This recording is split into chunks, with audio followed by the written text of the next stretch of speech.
what I'm going to do now is try and go live.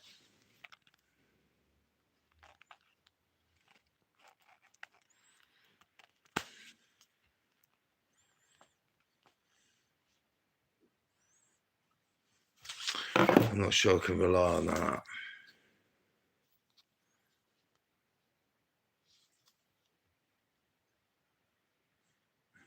Should I go BBC?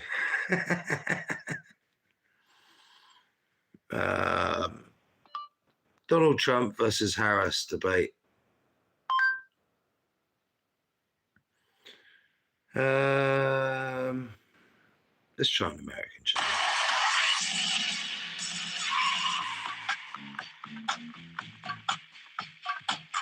She's got to tell the story of how a Harris administration would differ from.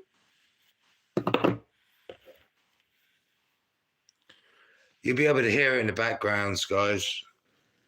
From a Biden administration, that word we keep using, change. How would she change things right now? Does she acknowledge to some extent that the economy is not where she wants it to be and really lay out in more detail what she wants to see? Yes, she's going to prosecute the case against Donald Trump on a range of different issues. She'll accuse him of switching his opinion, particularly when it comes to the issue of abortion and reproductive rights. But again, she's got to walk that fine line. Yeah, but she also has to answer for some changes in her own positions. Of course, she ran for president in 2020. She came across and positioned herself as a much more progressive type of candidate. Now she's really moving to the middle here in a general. It's working. In primary, right back in 2019, 2020, she has moved away from that on issues like, for example, mandated gun buybacks for automatic rifles, something that she no longer supports. Fracking, for example, something. So that's what I'm watching on, guys. On as well. You look at Medicare for all. I think it's best to go on the American channels because I have such a problem with the UK. Again and again. And even though this summer, for the first time, inflation dipped below 3% for the first time since March of 2021, people don't feel great about it right now. So how does Vice President Harris address that moving forward? Let me briefly go there and talk about his physical performance. It's been noted by many that the former president has tended to be more rambling, disjointed in many of his answers at a time that we were focusing on Joe Biden. Is that something that folks will be watching carefully? He's now, of course, the over candidate now. Okay, we will be back with you. It's top of the hour now, 9 o'clock on the East Coast here in New York and in Philadelphia, the room where it's about to happen. We're just seconds away now from tonight's first and perhaps last presidential debate between Vice President Kamala Harris and former President Donald Trump. As we've noted, this will be the first time these candidates have met in person, and it's happening on a debate stage. Also, the first debate since President Biden left the race over the summer and Harris became the Democratic nominee. A lot has happened in a very compressed period of time. Yes, it has, and we have a few moments until the debate starts. We will join it. ABC News is broadcasting it, but we will simulcast it right here in its entirety. It's taking place at the National Constitution Center in Philadelphia. And like June's debate, there will be no audience tonight. The candidates' microphones will be muted while the other one is talking. Each candidate will get 2 minutes for answers. There will be closing statements, but no opening statements. So we expect them to probably mix it up rather early in this as they stake out their positions and we get a sense of where all this is going. And the mics are muted when the other is talking. So let's take you to Philadelphia now. Woo! The first presidential debate. Come on, Donald. Good evening, I'm David Muir, and thank you for joining us for tonight's ABC News presidential debate. We want to welcome viewers watching on ABC and around the world tonight. Vice President Kamala Harris and President Donald Trump are just moments away from taking the stage in this unprecedented race for president. And I'm Lindsay Davis. Tonight's meeting could be the most consequential event of their campaigns, with Election Day now less than 2 months away. I hope you don't mind, guys, but we'll be smoking. First debate since President Biden withdrew from the race on July 21st. Of course, that decision. I don't even know where my vape is. Here we go. I'll try and vape, but an entirely new dynamic. And that brings us to the trouble when I've only got a little bit of tobacco left, guys. So. No topics or questions have been shared with the campaigns. The candidates will have 2 minutes to answer questions. And you will help it. You'll be able to hear it in the background. and 1 minute for follow-up. And you'll be able to hear my responses. Their response. microphones will only be turned up But when it's their turn to speak. tomorrow and the day after, you will. Here tonight in this hall. I will show you the best This bits. is an intimate setting. It won't be the whole lot. I don't think you want to watch the whole lot. You can watch the whole lot on a million different channels. Statement of the evening. Vice President Harris selected the podium to the right. So let's now welcome the candidates to the stage. Vice President. Here we go. Come on, Donald.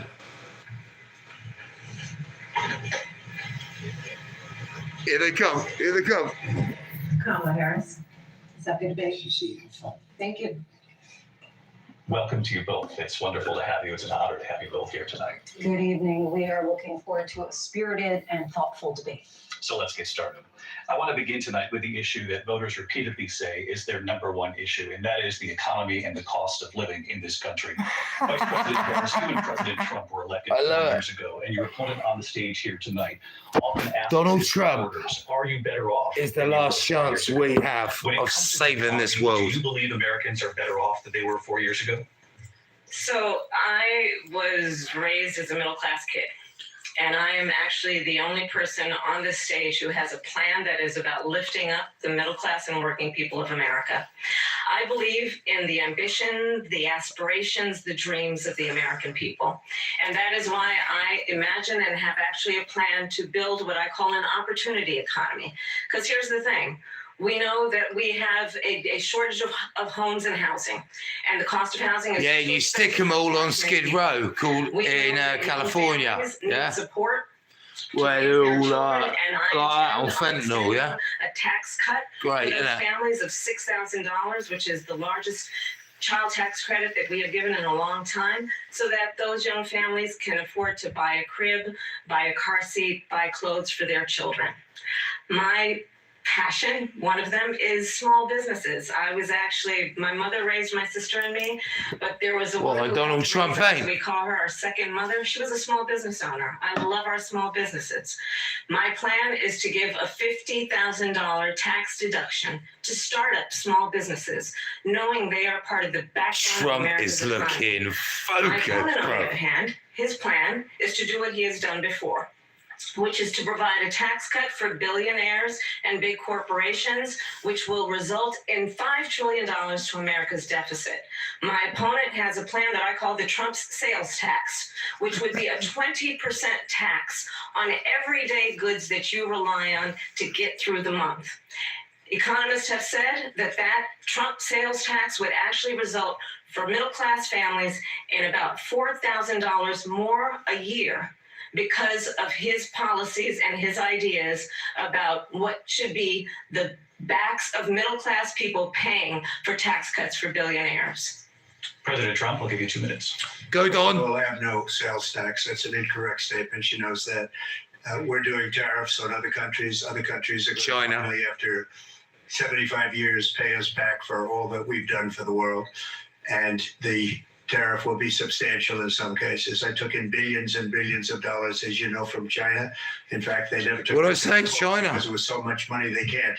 It would totally destroy everything that they've set out to do.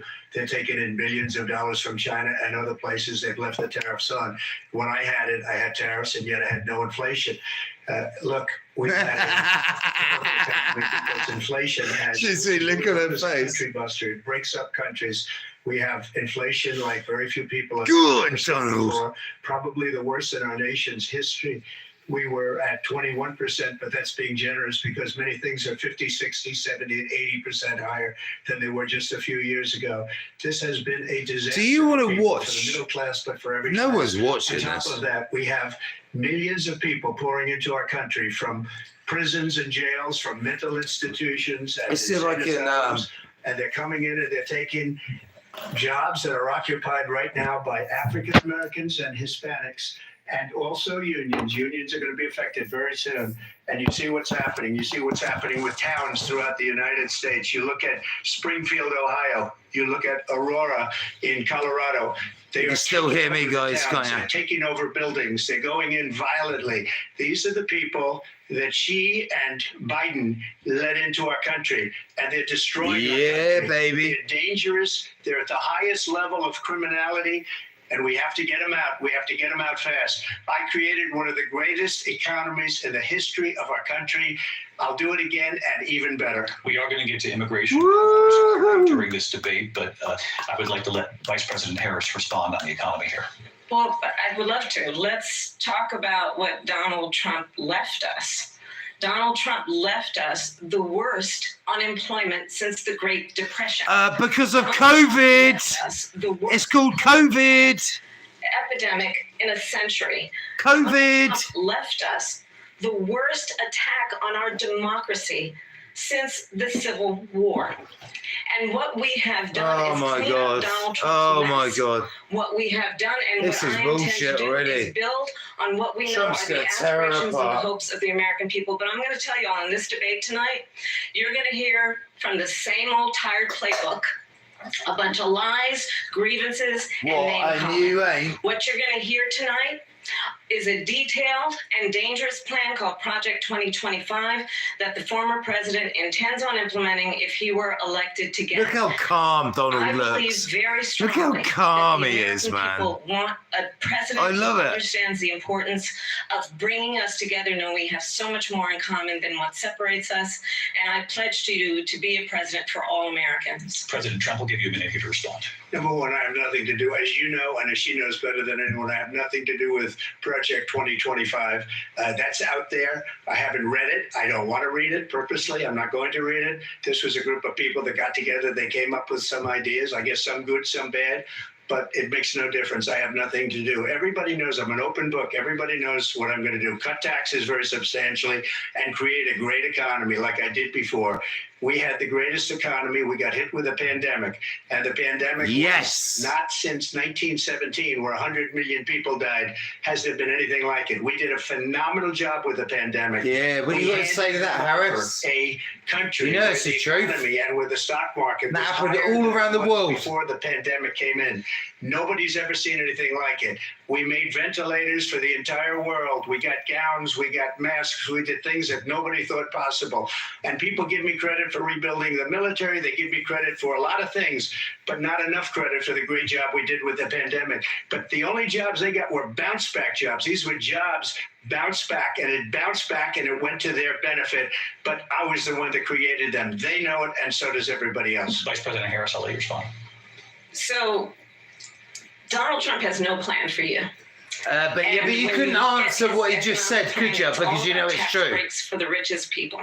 I am offering what I describe as an opportunity economy, and the best economist in our country, if not the world. I swear she's got an earpiece in. Plans for the future. Swear that bitch has got an earpiece what in. Goldman Sachs has said is that Donald Trump's plan would make the economy worse. Mine would strengthen the economy. What the Wharton School has said You is are a Donald Trump's plan scumbag, lady. would actually explode Big the pharma. deficit. 16 Nobel laureates have described Donald Trump is a his economic self-funder. plan as something No that would one increase gives Donald inflation, Trump's. and by the middle of next year would invite No a one gives recession. him money, mate. You He just speaks have to from the look heart. at where we are. He and has where a, we he stand isn't on bound issues. to I any invite you big to know pharma that Donald Trump corporations. actually has no And that's plan why he's for got you, the edge because on he's more everyone he interested in faces. defending himself than he is in looking out for you. Enjoy, people. I'll keep my mouth shut.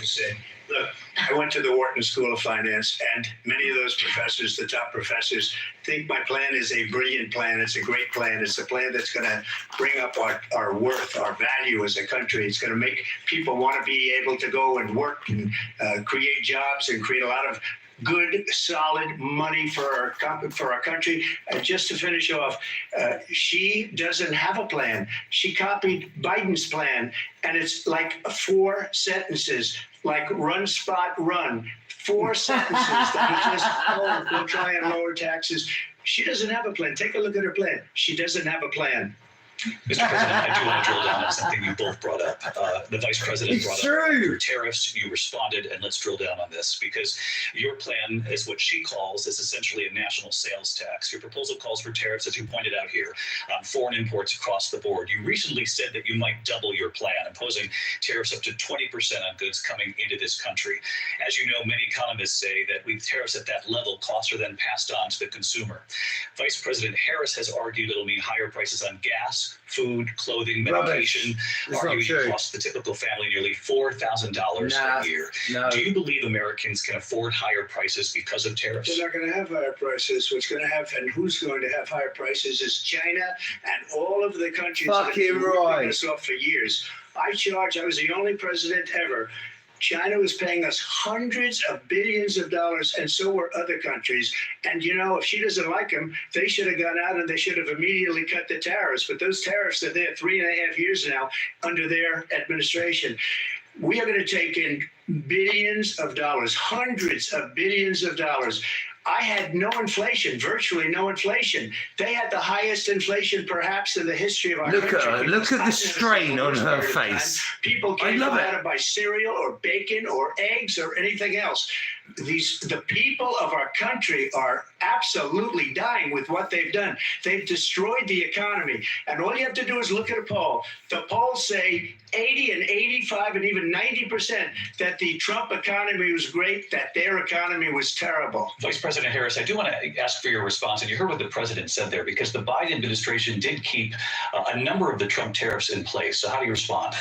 Well, let's be clear that the Trump administration resulted in a trade deficit, one of the highest we've ever seen in the history of America. Oh, man. He invited trade war. Do you know You what? want to talk about his deal COVID with China? destroyed what he ended the up doing Trump, under Donald Trump's presidency. administration. He ended up selling American chips to China to help them improve and modernize their military, basically sold us out, when a policy about China should be in making sure the United States of America wins the competition for the 21st century, which means focusing on the details of what that requires, focusing on relationships with our allies, focusing on investing in American-based technology so that we win the race on AI, on quantum computing, focusing on what we need to do to support America's workforce so that we don't end up having the Look how calm Donald looks. I love in terms it. of workers' rights. But what Donald Trump did, let's talk about this, with COVID, is he actually thanked President Xi for what he did during COVID. Look at his tweet. Thank you, President Xi, exclamation point, when we know that Xi was responsible for lacking and not giving us transparency about the origins of COVID. President Trump, I'll let you respond. First of all, they bought their chips from Taiwan. We hardly make chips anymore because of philosophies like they have and policies like they have. I don't say her because she has no policy. Everything that she believed 3 years ago and 4 years ago is out the window. She's going to my philosophy now. In fact, I was going to send her a MAGA hat. She's gone to my philosophy. But if she ever got elected, she'd change it. And it will be the end of our country. She's a Marxist. Everybody knows she's a Marxist. Yeah. Her father's a Marxist professor in economics, and he taught her well. But when you look at what she's done, Yeah, look at the uncomfortableness in her body language. Millions of people I love are it. pouring into our country monthly, where it's, I believe, 21 million people, not the 15 that people say. She's struggling I think already. It's a lot higher than the 21. This is only Let's going to begin get with worse New for York her. State pouring in, and just look at what they're doing to our country. They're criminals. Many of these people coming in are criminals, and that's bad for our economy too. You know, you mentioned before, we'll talk about immigration later. Well, bad immigration is the worst thing that can happen to our economy. They have, and she has, destroyed our country with policy that's insane. Almost policy that you say they have to hate our country. President Trump, thank you. Lindsay? I want to turn to the issue of abortion. President Trump, you've often touted that you were able to kill Roe v. Wade. Last year, you said that you were proud to be the most pro-life president in American history. Then last month, you said that your administration would be great for women and their reproductive rights. In your home state of Florida, you surprised many with regard to your 6-week This is a abortion tricky ban. one. Initially, it said This is a that tricky it was one. too short. And you said, quote, I'm going to be We know in the UK you can have an abortion. But then the very next day, But in America, it's a lot and different. said you would vote to support the 6-week ban. Vice President Harris says that women shouldn't trust you on the issue of abortion because you've changed your position so many times. Therefore, why should they trust you? So the reason I'm doing that vote is because the plan is, as you know, the vote is, they have abortion in the 9th month. They even have, and you can look at the governor of West Virginia, the previous governor of West Virginia, not the current governor, is doing an excellent job, but the governor before, He said the baby will be born and we will decide what to do with the baby. In other words, we'll execute the baby. What? And that's why I did that, because that predominates, because they're radical. The Democrats are radical in that. And her vice presidential pick, which I think was a horrible pick, by the way, for our country, because he is really out of it. But her vice presidential pick says abortion in the 9th month is absolutely fine. He also says execution after birth. It's an execution, no longer abortion, because the baby is born, is okay. And that's not okay with me, hence the vote. I hope What that's did not is true. I really do. 52 years That's they've been trying effing to get disgusting. Roe v. Wade into the states. And through the genius and heart and strength of 6 Supreme Court justices, we were able to do that. Now, I believe in the exceptions for rape, incest, and life of the mother. I believe strongly in it. Ronald Reagan did also. 85% of Republicans do. Exceptions. Very important. But we were able to get it, and now states are voting on it. And for the first time, you're going to see, look, this is an issue that's torn our country apart for 52 years. Every legal scholar, every Democrat, every Republican, liberal, conservative, they all wanted this issue to be brought back to the states where the people could vote. And that's what happened. And now, Ohio, the vote was somewhat liberal. Kansas, the vote was somewhat liberal, much more liberal than people would have thought. But each individual state is voting. It's the vote of the people now. It's not tied up in the federal government. I did a great service in doing it. It took courage to do it. And the Supreme Court had great courage in doing it. And I give tremendous credit to those 6 justices. There is no state in this country where it is legal to kill a baby after it's born. Madam Vice President, I want to get your response to President Trump. Well, as I said, you're going to hear a bunch of lies, and that's not actually a surprising fact. Let's understand how we got here.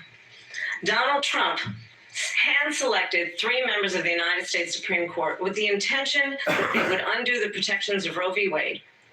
And they did exactly as he intended. And now in over 20 states, Why not? He's the there are president. Trump That's his abortion school, isn't it? bans, which make it criminal for a doctor or nurse to provide health care. In one state, it provides prison for life.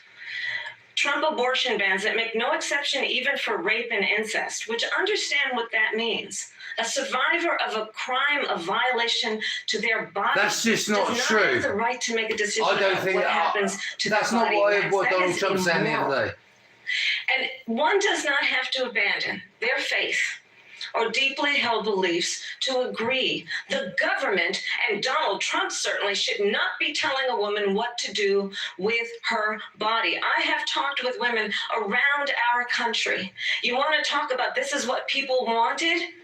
Pregnant women who want to carry a pregnancy to term, suffering from a miscarriage, being denied care in an emergency room because the healthcare providers are afraid they might go to jail, and she's bleeding out in a car in the parking lot. She didn't want that. Her husband didn't want that. A 12 or 13-year-old survivor of incest being forced to carry a pregnancy to term. They don't want that. And I pledge to you, when Congress passes a bill to put back in place the protections of Roe v. Wade, as President of the United States, I will proudly sign it into law. But understand, That's just not going to if happen, Donald is it? Trump were to be reelected, he will sign a national abortion ban. Understand, in his Project 2025, there would be a national abortion, a monitor that would be monitoring your pregnancies, your miscarriages. I think the American people believe that certain freedoms, in particular the freedom to make decisions about one's own body, should not be made by the government. Thank you, Vice President Harris. Well, there she goes again. It's a lie. I'm not signing Isn't a ban. It's a And lie. there's no reason to sign a ban because we've gotten what everybody wanted. Democrats, Republicans, and everybody Here we else. go. And every Here's the legal truth. scholar wanted it to be brought back into the states. And the states are voting. And it may take a little time. But for 52 years, this issue has torn our country apart. And they've wanted it back in the states. And I did something that nobody thought was possible. The states are now voting. What she says is an absolute lie. And as far as the abortion ban, no, I'm not in favor of abortion ban, but it doesn't matter because this issue has now been taken over by the states. Would you veto a national abortion ban if it Well, I came to won't your desk? have to because, again, two things. Number one, she said she'll go back to Congress. She'll never get the vote. It's impossible for her to get the vote, especially now with the 50-50 and essentially 50-50 in both Senate and the House. She's not going to get the vote. She can't get the vote. She won't even come close to it. So it's just talk. You know what it reminds me of when they said they're going to get student loans terminated, and it ended up being a total catastrophe. The student loans, and then her, I think probably her boss, if you call him a boss, he spends all his time on the beach. But look, her boss went out and said, we'll do it again. We'll do it a different way. And he went out and got rejected again by the Supreme Court. So all these students got taunted with this whole thing about this whole idea. And how unfair that would have been, part of the reason they lost, to the millions and millions of people that had to pay off their student loans. They didn't get it for free. But they were saying it's the same way that they talked about that they talk about abortion. But if I could just get a yes or no, because your running mate, J.D. Vance, has said that you would veto it if it did come to your desk. Well, I didn't discuss it with J.D. In all fairness, J.D. And I don't mind if he has a certain view, but I think he's speaking for me, but I really didn't. Look, we don't have to discuss it because she'd never be able to get it, just like she couldn't get student loans. They couldn't get student loans. They didn't even come close to getting student loans. They taunted young people and a lot of other people that had loans. They can never get this approved. So it doesn't matter what she says about going to Congress. Well, wonderful. Let's go to Congress, do it. But the fact is that for years, they wanted to get it out of Congress and out of the federal government. And we did something that everybody said couldn't be done. And now you have a vote of the people on abortion. Vice President Harris, I want to give you your time to respond, but I do want to ask, would you support any restrictions on a woman's right to an abortion? I absolutely support reinstating the protections of Roe v. Wade. And as you rightly mentioned, nowhere in America is a woman carrying a pregnancy to term and asking for an abortion. That is not happening. It's insulting to the women of America. And understand what has been happening under Donald Trump's abortion bans. Couples who pray and dream of having a family are being denied IVF treatments. What is happening in our country? Working people, working women who are working one or two jobs, who can barely afford childcare as it is, have to travel to another state to get on a plane sitting next to strangers to go and get the health care she needs. Barely can afford to do it, and what you are putting her through is unconscionable. And the people of America have not, the majority of Americans believe in a woman's right to make decisions about her own body. And that is why Time for an in every state where this issue has been on the ballot, in red and blue states both, the people of America have voted for freedom. Vice President. Excuse me, I have to respond. Another lie. It's another lie. I have been a leader on IVF, which is fertilization. Yeah. The IVF, I have been a leader. In fact, when they got a very negative decision on IVF from the Alabama courts, I saw the people of Alabama and the legislature 2 days later voted it in. I've been a leader on it. They know that, and everybody else knows it. I have been a leader on fertilization, IVF. And the other thing, you should ask, will she allow abortion in the 8th month, 9th month, 7th month? Come on. Okay, would you do that? Well, answer it then. Why don't you ask me that question? Why don't you Answer the question. Roe v. Answer Wade, the question. you could do abortions in the 7th month, the 8th month, the 9th That's month, not true. and probably after birth. Oh. Just look at the former governor of Virginia. The governor of Virginia said, we put the baby aside and then we determine I what. better keep it down. President Trump, thank you. We're going to turn now to immigration and border security. Oh, here we go. This is where Donald will come into his own. This country in the Biden administration. This past June, President Biden imposed tough new asylum restrictions. We know the numbers since then have dropped significantly. But my question to you tonight is, why did the administration wait until 6 months before the election to act? And would you have done anything differently from President Biden on this? So I'm the only person on this stage who has prosecuted transnational criminal organizations for the trafficking of guns, drugs, and human beings. And let me say that the United States Congress, including some of the most conservative members of the United States Senate, came up with a border security bill, which I supported. And that bill would have put 1,500 more border agents on the border to help those folks who are working there right now overtime, trying to do their job. It would have allowed us to stem the flow of fentanyl coming into the United States. I know there are so many families watching tonight who have been personally affected by the surge of fentanyl in our country. That bill would have put more resources. You haven't done a very good job, have you? To prosecute The transnational state of America. for trafficking in guns, drugs, and It's human beings. disgraceful. You know what happened to that bill? Donald Trump Kensington, Philadelphia. called some folks in You Congress seen it? and said, kill the bill. And you know why? The zombie Because people. he'd prefer to run on a problem instead of fixing a problem. And understand, this comes at a time where the people of our country actually need a leader who engages in solutions, who actually addresses the problems at hand. But what we have in the former president is someone who would prefer to run on a problem instead of fixing a problem. And I'll tell you something, he's going to talk about immigration a lot tonight, even when it's not the subject that is being raised. And I'm going to actually do something really unusual, and I'm going to invite you to attend one of Donald Trump's rallies, because it's a really interesting thing to watch. You will see during the course of his rallies, he talks about fictional characters like Hannibal maybe Lecter. a bullet in his head. He will talk about windmills Well, in causing his cancer. ear. And what you will also notice is that people start Lucky he leaving moved his head, rallies yeah. early out of exhaustion and boredom.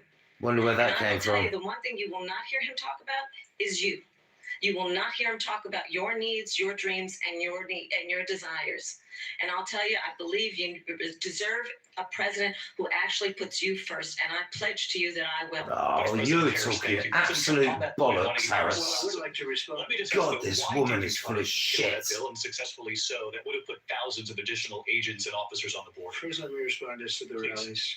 She said people start leaving. People don't go to her rallies. There's no reason to go. And the people that do go, she's bussing them in and paying them to be there, and then showing Yeah, them in a It's different true, way. isn't it? So she can't talk about that. People don't leave my rallies. We have the biggest rallies, the most incredible rallies in the history of politics. That's because people want to take their country back. Our country is being lost. We're a failing nation. And it happened 3.5 years ago. And what's going on here, you're going to end up in World War III, just to go into another subject.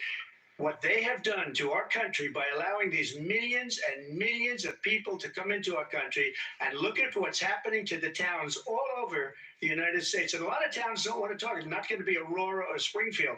A lot of towns don't want to talk about it because they're so embarrassed by it. In Springfield, they're eating the dogs, the people that came in. They're eating the cats. They're eating the pets of the people that live there. And this is what's happening in our country. It's true. And it's a shame. As far as rallies are concerned, as far as the reason they go is they like what I say. They want to bring our country back. They want to make America great again. It's a very simple phrase, make America great again. She's destroying this country. And if she becomes president, this country doesn't have a chance of success. Not only success, we'll end up being Venezuela on steroids. I just want to clarify here. You bring up Springfield, Ohio, and ABC News did reach out to the city manager there. He told us there have been no credible reports of specific claims of pets being harmed, injured, or abused by individuals within the immigrant community. Well, I've seen people on television. Let me just say here, this is the People on television say my dog was taken and used for food. So maybe he said that, and maybe that's a good thing to say for a city manager. I'm not taking this from But the television. people I'm on taking it from television the city say their manager. dog was eaten by the people that went there. Again, the Springfield city manager says there's no evidence of that. Vice We'll President find Harris, out. I'll let you respond to the rest of what you've heard. You talk about extreme.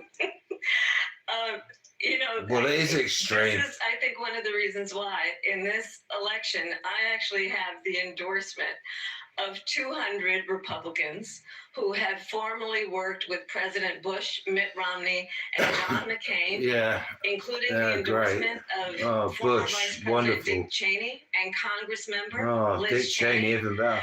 And if you want to really know Warmongers. the inside track on who the former president is, if he didn't make it clear already, just ask people who have worked with him. His former chief of staff, a 4-star general, has said he has contempt for the Constitution of the United States. His former national security advisor has said he is dangerous and unfit. His former Secretary of Defense has said the nation would never didn't he survive sack all these people? another Trump term. I'm pretty sure he sacked most of them. And when we listen to this kind of rhetoric, when the issues that affect the American people are not being addressed, I think the choice is clear in this election. President Trump will give you a quick minute to respond. Yeah. Thank you. Because when I hear that, see, I'm a different kind of a person. I fired most of those people. There you go. Not so What racist. did I say? Bad He things, fired bad him. job. I fired him. They never fired one person. They didn't He fire fired him. anybody having to do with What did I say? And the Taliban and the 13 people who's Come who just on. killed viciously and You know it's all their true. parents and the family. They didn't fire. They should have fired all those generals, all those top people, because that was one of the most incompetently handled situations anybody has ever seen. So when somebody does a bad job, I fire him. And you take a guy like Esper, he was no good, I fired him, so he writes a book. Another one writes a book, because with me they can write books, with nobody else can they? But they have done such a poor job, and they never fire Oh, him. mate, I Look at called the that he economy. fired him, Look didn't at he? the And there you go, They he didn't fired fire him. any of their economists. They have the same people. Fucking That's brilliant. a good way not to have books written about you. But just to finish, I got more votes than any Republican in history by far. In fact, I got more votes than any sitting president in history by far. Let me continue. And he will again. That was what you wanted to talk about earlier. So let's get back to your deportation proposal that the vice president has reacted to as well. President Trump, you call this the largest domestic deportation operation in the history of our country. You say you would use the National Guard. You say if things get out of control, you'd have no problem using the U.S. military. You also said you would use local police. How would you deport 11 million undocumented immigrants? I know you believe that number is much higher. Take us through this. What does this look like? Will authorities be going door to door in this country? It is much higher because of them. They allow criminals, many undocumented immigrants. They allow terrorists. They allow common street criminals. They allow people to come in, drug dealers to come into our country, and they're now in the United States and told by their countries like Venezuela, don't ever come back or we're going to kill you. Do you know that crime in Venezuela and crime in countries all over the world is way down? You know why? Because they've taken their criminals off the street and they've given them to her to put into our country. And this will be one of the greatest mistakes in history for them to allow. And I think they probably did it because they think they're going to get votes, but it's not worth it because they're destroying the fabric of our country by what they've done. There's never been anything done like this at all. They've destroyed the fabric of our country. Millions of people let in, and all over the world, crime is down all over the world except here. Crime here is up and through the roof, despite their fraudulent statements that they made. Crime in this country is through the roof, and we have a new form of crime. It's called migrant crime, and it's happening at levels that nobody thought possible. President Trump, as you know, the FBI says overall violent crime is actually coming down in this country. But excuse me, the FBI they were defrauding statements. They didn't include the worst cities. They didn't include the cities with the worst crime. It was a fraud, just like their number of 818,000 jobs that they said they created turned out to be a fraud. President Trump, thank you. I'll let you respond, Vice President Harris. Well, I think this is so rich coming from someone who has been prosecuted for national security crimes, economic crimes, election interference, has been found liable for sexual assault, and his next big court appearance is in November at his own criminal sentencing. And let's be clear, where each person stands on the issue of what is important about respect for the rule of law and respect for law enforcement. The former vice president called for defunding federal law enforcement, 45,000 agents, get this, on the day after he was arraigned on 34 felony counts. So let's talk about what is important in this race. It is important that we move forward, that we turn the page on this same old tired rhetoric and address the needs of the American people, address what we need to do about the housing shortage, which I have a plan for, address what we must do to support our small businesses, address bringing down the price of groceries. But frankly, the American people are exhausted with this same old tired playbook. Vice President Harris, thank you. Excuse me. Every one of those cases was started by them against their political opponent. And I'm winning most of them, and I will win the rest on appeal. And you saw that with the decision that came down just recently from the Supreme Court. I'm winning most of them. But those are cases, it's called weaponization. Never happened in this country. They weaponized the Justice Department. Every one of those cases was involved with the DOJ, from Atlanta and Fani Willis to the Attorney General of New York and the DA in New York, every one of those cases. And then they say, oh, he's a criminal. They're the ones that made them go after me. By the way, Joe Biden was found essentially guilty on the documents case. And what happened in my documents case? They said, oh, that's the toughest of them all. A complete and total victory. 2 months ago, it was thrown out. It's weaponization, and they used it, and it's never happened in this country.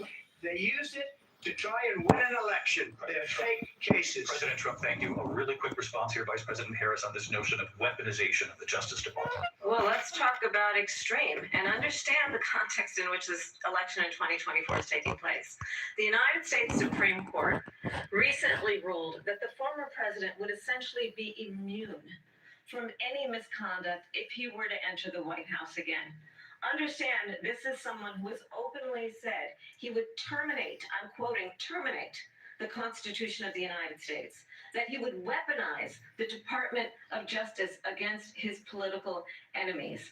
Someone who has openly expressed disdain for members of our military. Understand what it would mean if Donald Trump were back in the White House with no guardrails, because certainly we know now the court won't stop him. We know J.D. Vance is not going to stop him.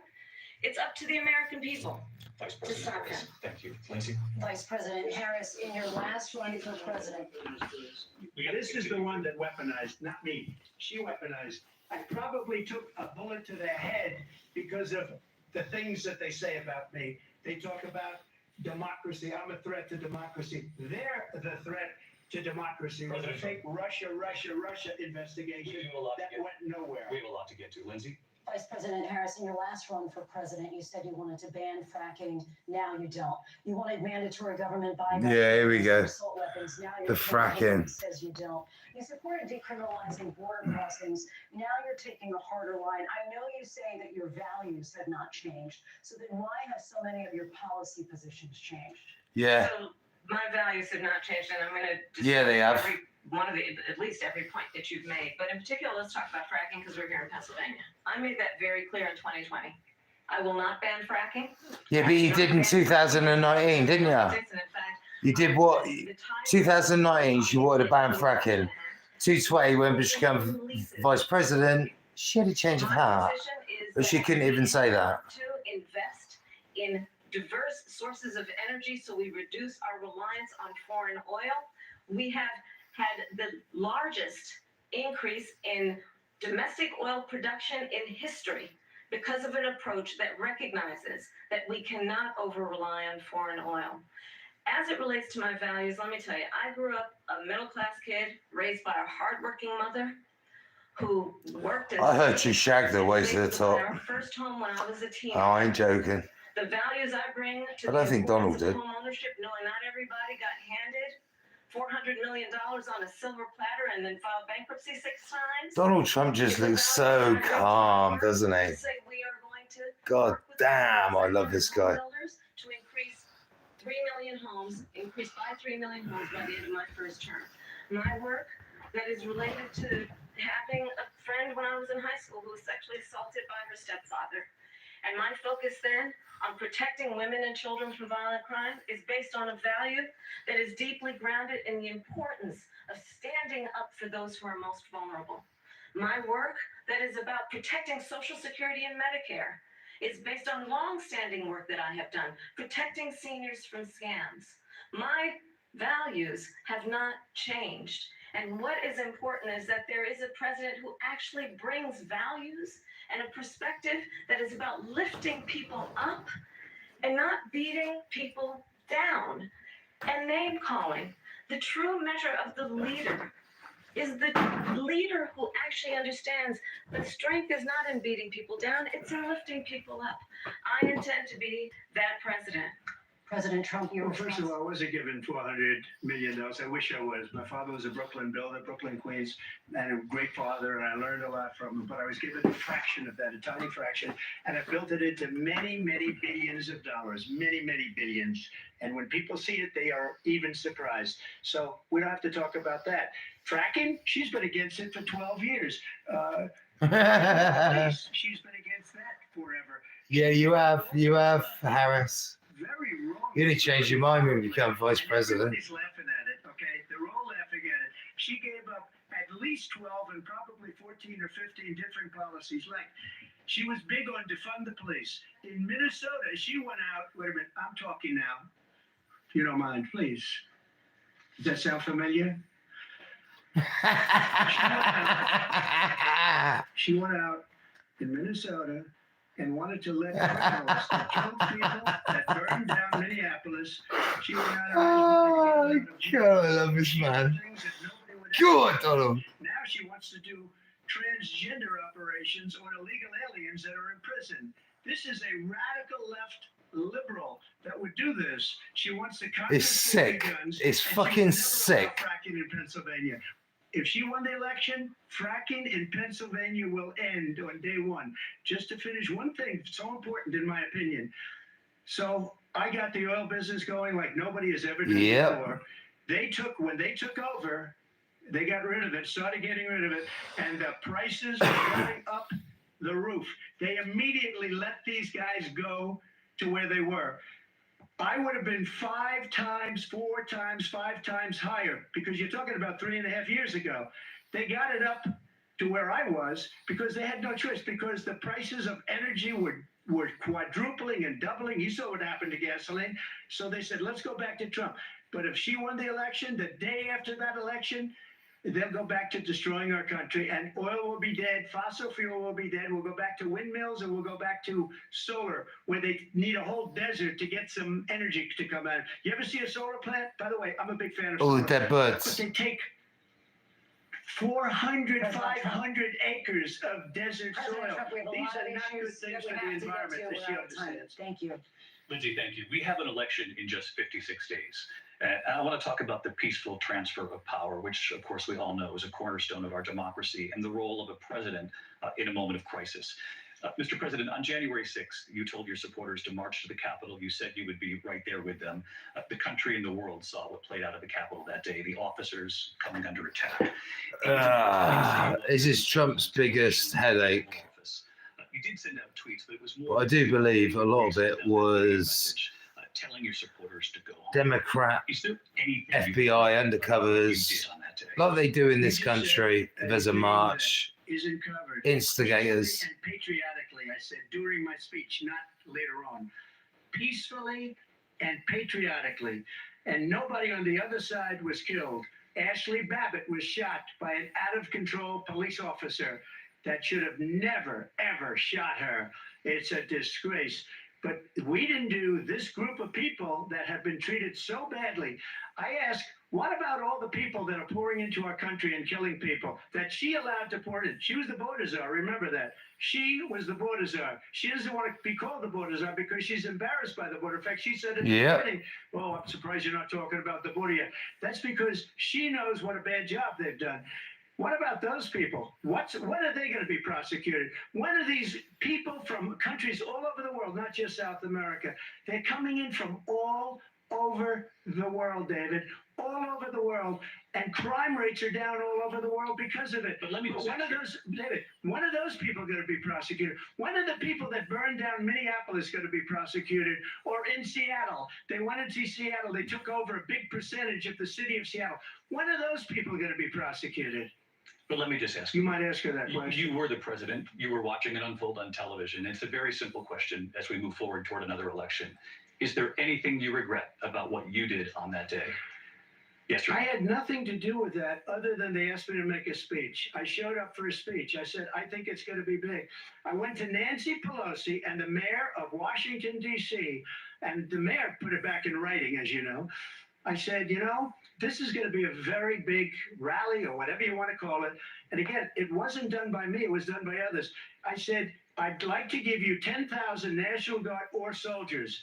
They rejected me. Nancy Pelosi rejected me. It was just 2 weeks ago, her daughter has a tape of her saying she is fully responsible for what happened. They want to get rid of that tape.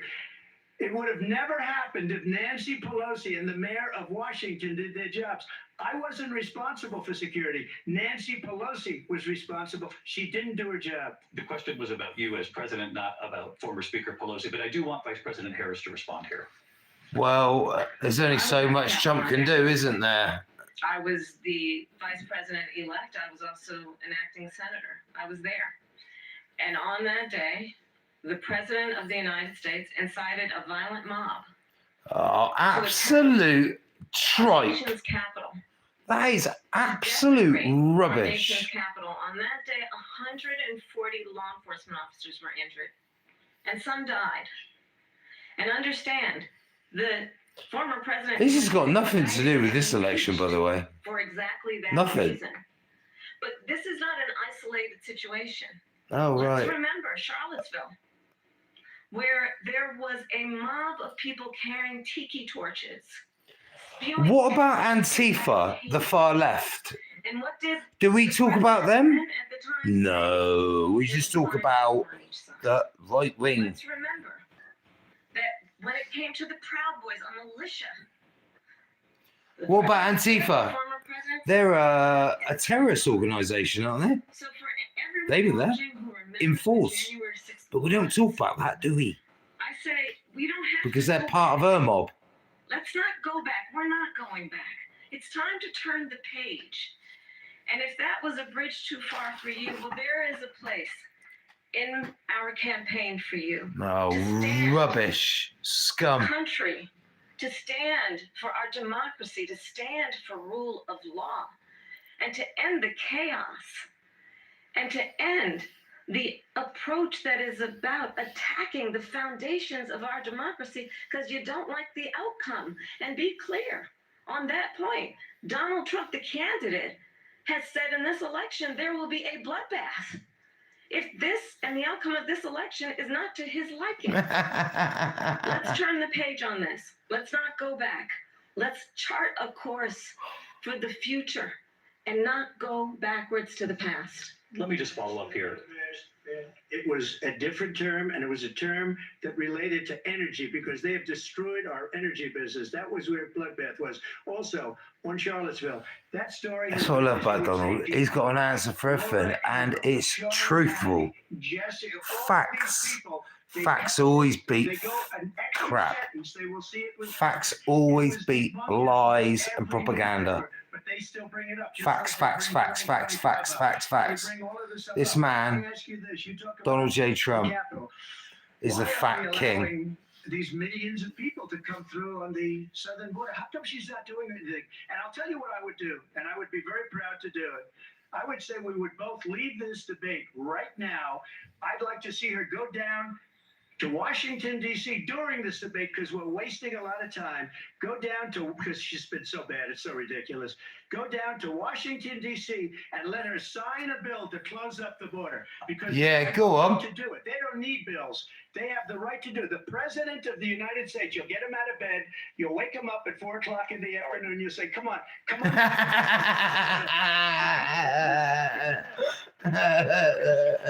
4 o'clock in the afternoon. Who are phenomenal. If they do that, the border is closed. Those people are killing many people, unlike J6. We talked immigration here tonight. I do want to focus on this next issue to both of you because it really brings us this into focus, truth in these times that we're living in. Mr. President, for 3.5 years after you lost the 2020 election, you repeatedly falsely claimed that you won, many times saying you won in a landslide. in the past couple of weeks leading up to this debate, you have said, quote, you lost by a whisker, that you, quote, didn't quite make it, that you came up a little bit short. Are you now acknowledging that you lost in 2020? No, I don't acknowledge it at all. But I you said did that say that. sarcastically. You But know those- that. It was said, oh, we lost by a whisker. That was said sarcastically. Look, there's so much proof. All you have to do is look at it. And they should have sent it back to the legislatures for approval. I got almost 75 million votes, the most votes any sitting president has ever gotten. I was told He got 65 million, I think, when he won. You can't be beaten. The election, people should never be thinking about an election as fraudulent. We need two things. We need walls. And we have to have it. We have to have borders, and we have to have good elections. Our elections are bad. And a lot of these illegal immigrants coming in, they're trying to get them to vote. They can't even speak English. They don't even know what country they're in practically. And these people are trying to get them to vote. And that's why they're allowing them to come into our country. I did watch all of the Totally agree. video. I didn't detect the sarcasm, lost by a whisker, we didn't quite make it. And we should just point out here as clarification, and you know this, you and your allies, 60 cases in front of many judges, many of them No judge Republican, looked at it. and said They there was said no we didn't have widespread fraud. standing. That's the other thing. They said we didn't have God, standing. Donald Trump's an Can you absolute imagine a system where a don. person He in is a election don, doesn't isn't have he? standing? The president of the United States doesn't have standing. He's won this That's how it debate is. already, mate. If you look at the facts, and He I has love won how this you debate do a already. special on it. I'll show you Georgia, Facts, and facts, show you facts, Wisconsin, facts, and facts. show you Pennsylvania. That Pelosi, We have sorry, so many Pelosi, facts and statistics. Harris But you know what? is just, That doesn't matter because we have to. Oh, Right God. now, that's all how we could do. anyone vote for this The problem woman? we have right now is we have a nation in decline, and they have put it into decline. We have a nation that is dying, David. Mr. President, thank you. Vice President Harris, you heard the president there tonight. He said he didn't say that he lost by a whisker. So he still believes he did not lose the election that was won by President Biden and yourself. But I do want to ask you about something that's come up in the last couple of days. This was a post from President Trump about this upcoming election just weeks away. He said, when I win, those people who cheated, and then he lists donors, voters, election officials, he says will be prosecuted to the fullest extent of the law. Fucking Which right. will include long-term prison sentences. One of your campaign's top lawyers responded saying, we won't let Donald Trump intimidate us. We won't let him suppress the vote. Is that what you believe he's trying to do here? Donald Trump was fired by 81 million people. So let's be clear about that. And cannot afford to have a president of the United States who attempts, as he did in the past, to upend the will of the voters in a free and fair What, you think you're going to get 81 million votes, darling? I don't have think traveled so. The world as vice president of the United States, and world leaders are laughing at Donald Trump. I have talked with military leaders. Do you know why? If they are, it's because they're scared. They're scared. Especially the NATO leaders who don't pay their bills. And God knows that China, Russia want Harris in because she's weak. Do they want Trump in? No, because he's strong. It leads one to believe that perhaps we do not have in the candidate to my right the temperament or the ability Oh my to not God. be confused about fact. That's deeply troubling, and the American people deserve better. Yeah, they deserve facts, Let me darling. just tell you about world And you leaders. don't spit Viktor facts. Orban, one of the He most does. respected men. They call him a strong man. He's a tough person, smart. Prime Minister of Hungary. They said, why Viktor is the whole Orban. world blowing up? 3 years ago it wasn't. Why is it blowing up? He said, because you need Trump back as president. They were afraid of him. China was afraid, and I don't like to use the word afraid, but I'm just quoting him. China was afraid of him. North Korea was afraid of him. Look at what's going on with North Korea, by the way. He said Russia was afraid of him. I ended the Nord Stream 2 pipeline, and Biden put it back on day one, but he ended the XL pipeline. The XL pipeline in our country, he ended that. But he let the Russians build the pipeline going all over Europe and heading into Germany, the biggest pipeline in the world. Look, Viktor Orban said it. He said the most Viktor respected, Orban is a most feared don. person is Donald Trump. We had no problems when Trump was president. But when this weak, pathetic man that you saw at a debate just a few months ago, that if he weren't in that debate, he'd be running instead of her. She got no votes. He got 14 million votes. What you did, you talk about a threat to democracy. He got 14 million votes, and they threw him out of office. And you know what? I'll give you a little secret. He hates her. He can't stand her. But he got 14 million votes. They threw him out. She got 0 votes. And when she ran, she was the first one to leave because she failed. And now she's running. I don't understand it, but I'm okay with it because your time is I think we're going to do very well. We've got a lot more. Oh, yeah. Israel-Hamas war and the hostages who are still being held, Americans among them.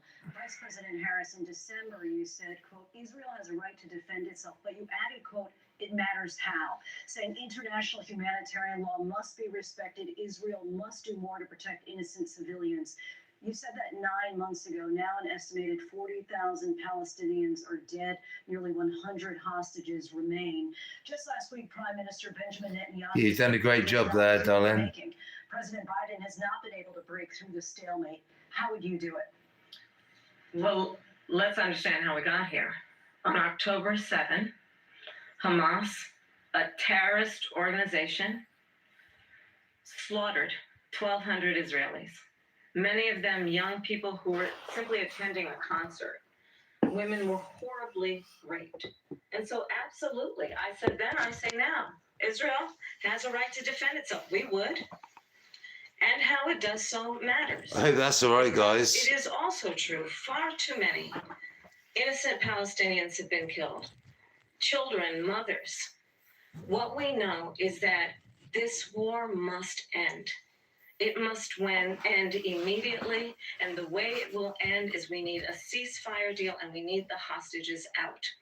And so we will continue to work around the clock on that. Work around the clock, also understanding that we must chart a course for a two-state solution. And in that solution, there must After be the debate, guys, I'll be giving my opinions on who won, what happened. But the one thing I will assure you all So stay tuned if you can stay awake. I think it's about half hour left. As it relates to Iran and any threat that Iran and its proxies pose to Israel. But we must have a two-state solution where we can rebuild Gaza, where the Palestinians have security, self-determination, and the dignity they so rightly deserve. President Trump, how would you negotiate with Netanyahu and also Hamas in order to get the hostages out and prevent the killing of more innocent civilians in Gaza? If I were president, it would have never started. If I were president, Russia would have never, ever, I know Putin very well, he would have never, and there was no threat of it either, by the way, for 4 years, have gone into Ukraine and killed millions of people when you add it up. Far worse than people understand what's going on over there. But when she mentions about Israel, all of a sudden, she hates Israel. She wouldn't even meet with Netanyahu when he went to Congress to make a very important speech. She refused to be there because she was at a sorority party of hers. She wanted to go to the sorority party. She hates Israel. If she's president, I believe that Israel will not exist within 2 years from now. And I've been pretty good at predictions, and I hope I'm wrong about that one. She hates Israel. At the same time, in her own way, she hates the Arab population because the whole place is going to get blown up. Arabs, Jewish people, Israel will be gone. It would have never happened. Iran was broke under Donald Trump. Now Iran has $300 billion because they took off all the sanctions that I had. Iran had no money for Hamas or Hezbollah or any of the 28 different spheres of terror. And they are spheres of terror, horrible terror. They had no money. It was a big story, and you know it. You covered it very well, actually. They had no money for terror. They were broke. Now they're a rich nation, and now what they're doing is they're spreading that money around. Look at what's happening with the Houthis and Yemen. Look at what's going on in the Middle East. This would have never happened. I will get that settled and fast, and I'll get the war with Ukraine and Russia ended. If I'm president-elect, I'll get it done before even becoming president. Vice President Harris, he says you hate Israel. That's absolutely not true. I have my entire career and life supported Israel and the Israeli people. He knows that. He's trying to, again, divide and distract from the reality, which is it is very well known that Donald Trump is weak and wrong on national security and foreign policy. It is well known that he admires dictators, wants to be a dictator on day one, according to himself. It is well known that he said of Putin that he can do whatever the hell he wants and go into Ukraine.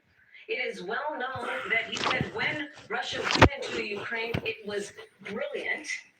It is well known he exchanged love letters with Kim Jong-un. And it is absolutely well known that these dictators and autocrats are rooting for you to be president again because they're so clear they can manipulate you with flattery and favors.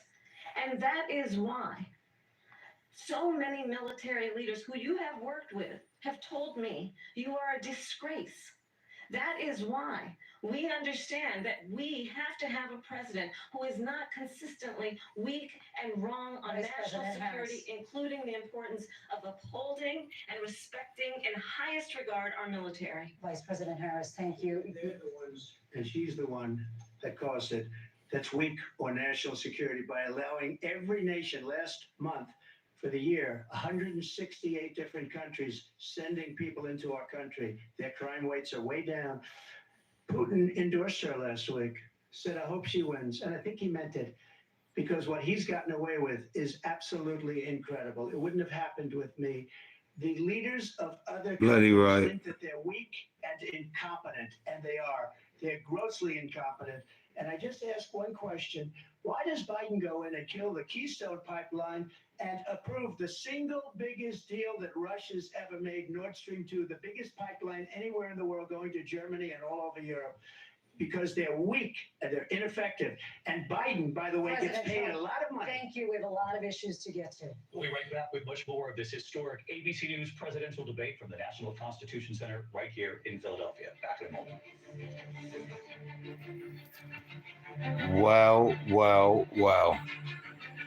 The ABC News presidential debate. Who's winning? Now, obviously, I'm going to have biased opinions on this one, but for me, Donald Trump is kicking ass. He everything she's trying to catch him out on, he has an answer for. She,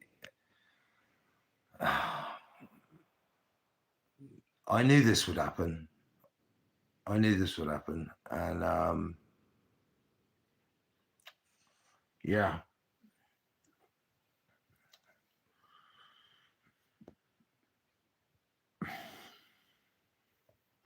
Anyway.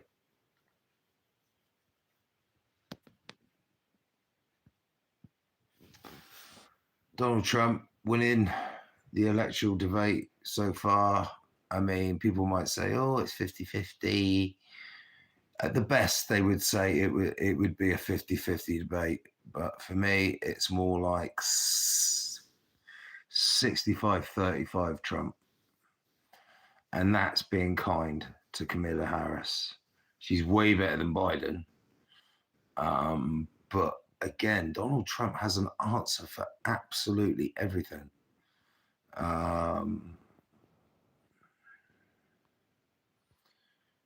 So, yeah.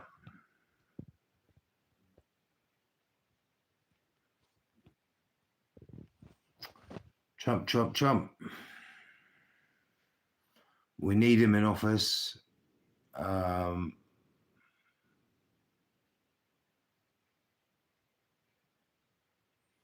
Mauricio Pochettino is your new soccer manager of the United States.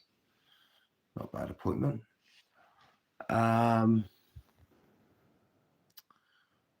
Anyway, it's just a little break at the moment. I'm not sure how long the debate is for. I think it's an hour and a half. I don't think there's long to go.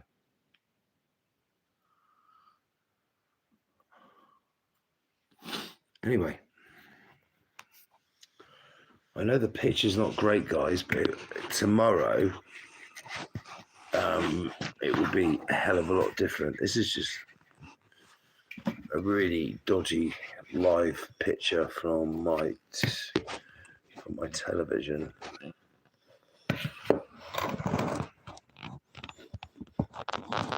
Okay.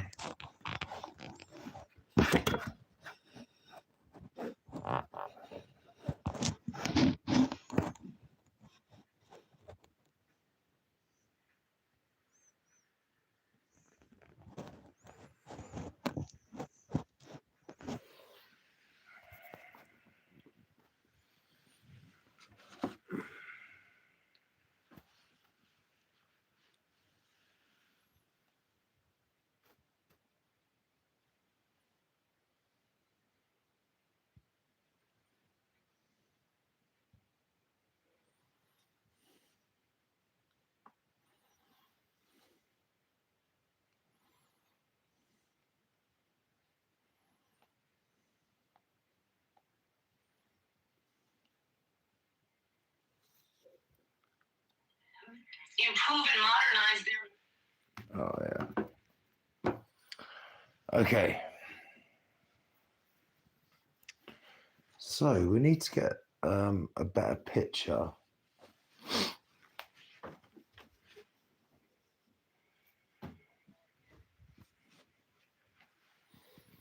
We need to get a better picture.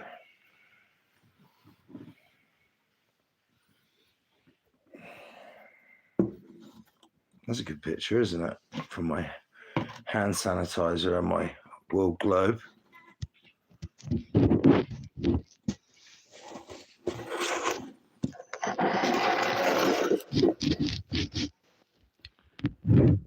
I think that's the one.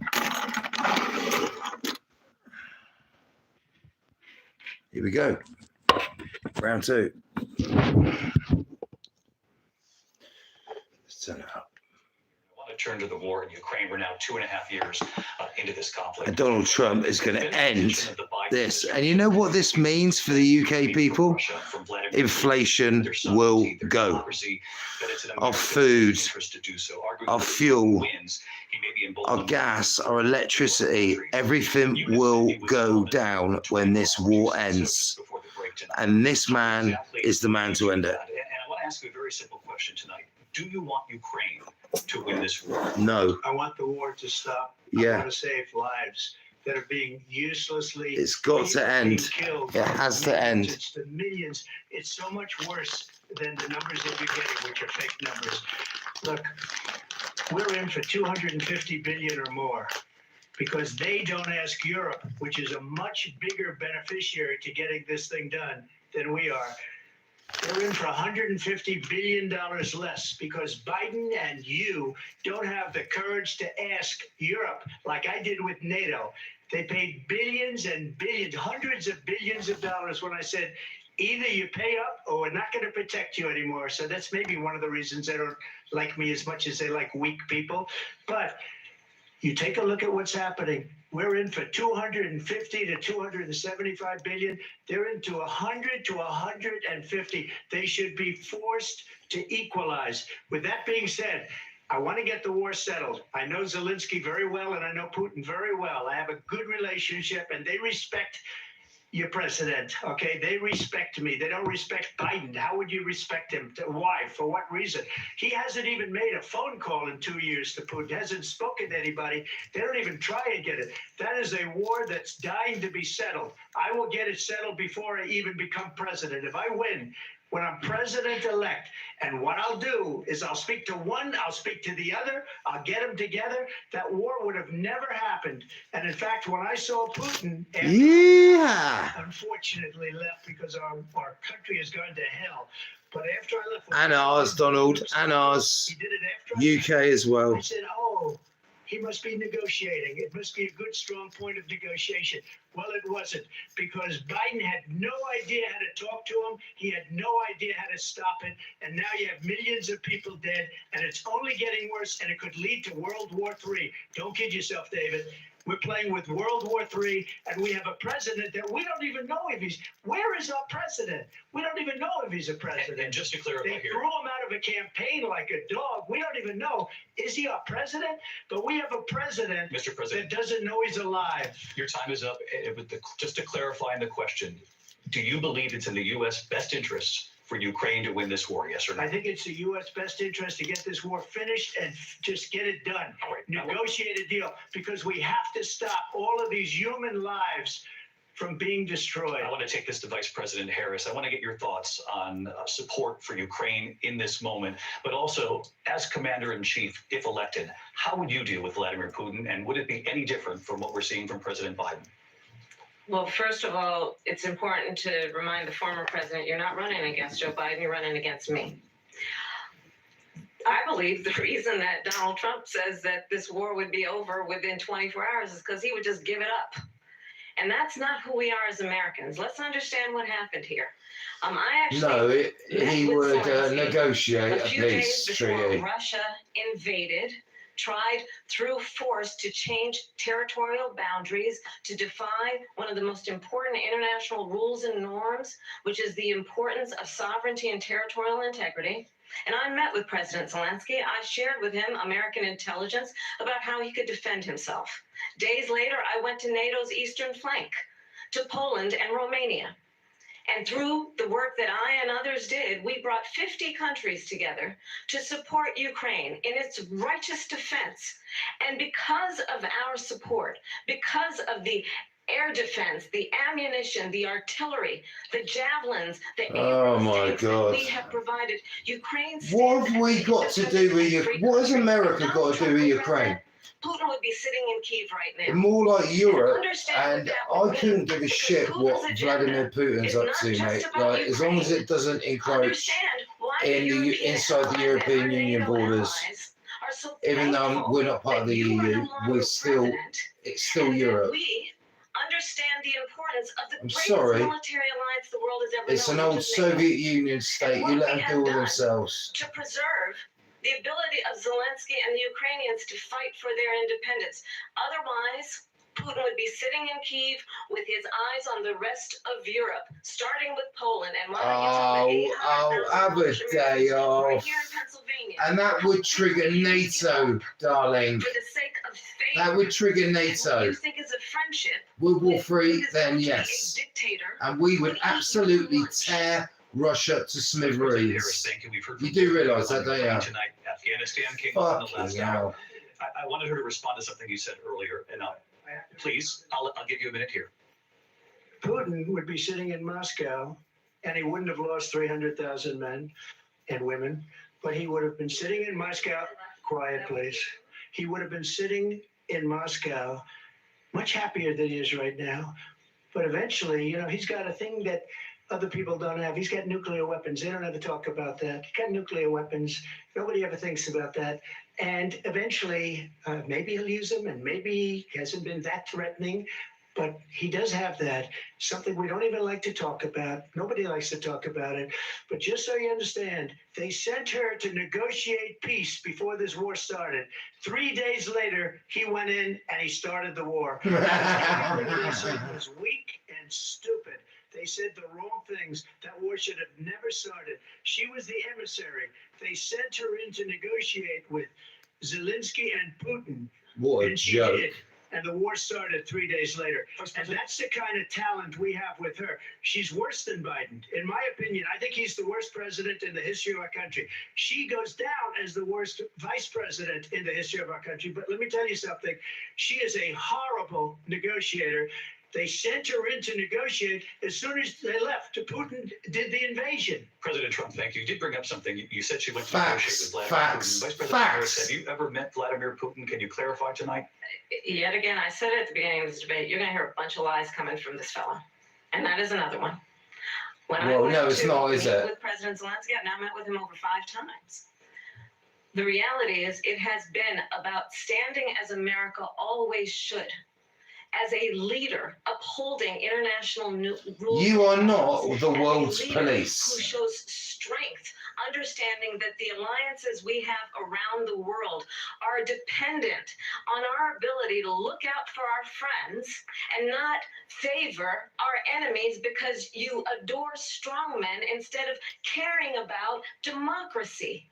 And that is very much what is at stake here. The President of the United States is Commander in Chief, and the American people have a right to rely on a president who understands the significance of America's role and responsibility in terms of ensuring that there is stability and ensuring we stand up for our principles and not sell them for the benefit of personal flattery. We talked about Ukraine and Vladimir Putin. I do want to talk about Afghanistan. It came up in the first hour of this debate. I want to move on to Afghanistan. Stoltenberg said Trump did the most amazing thing I've ever seen. He got these countries, the 28 countries at the time, to pay up. He said, I've never seen, he's the head of NATO. He said, I've never seen, for years, we were paying almost all of NATO. We were being ripped off by European nations, both on trade and on NATO. I got them to pay up by saying one of the statements you made before, if you don't pay, we're not going to protect you. Otherwise, we would have never gotten it. He said it was one of the most incredible jobs that he's ever seen done. Thank you. I want to turn to Afghanistan. It came up in the first hour of the debate, and we witnessed a poignant moment today on Capitol Hill, honoring the soldiers who died in the chaotic withdrawal from Afghanistan. I do want to ask the Vice President, do you believe you bear any responsibility in the way that withdrawal played out? Well, I will tell you, I agreed with President Biden's decision to pull out of Afghanistan. 4 presidents said they would, and Joe Biden did. And as a result, America's taxpayers are not paying the $300 million a day we were paying for that endless war. And as of today, there is not one member of the United States military who is in active duty in a combat zone in any war zone around the world, the first time this century. But let's understand how we got to where we are.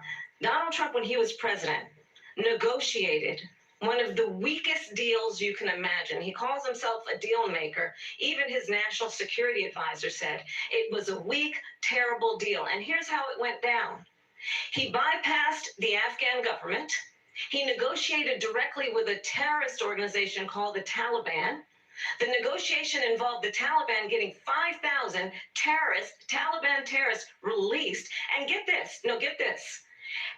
And the president at the time invited the Taliban to Camp David, a place of storied significance for us as Americans, a place where we honor the importance of American diplomacy, where we invite and receive respected world leaders.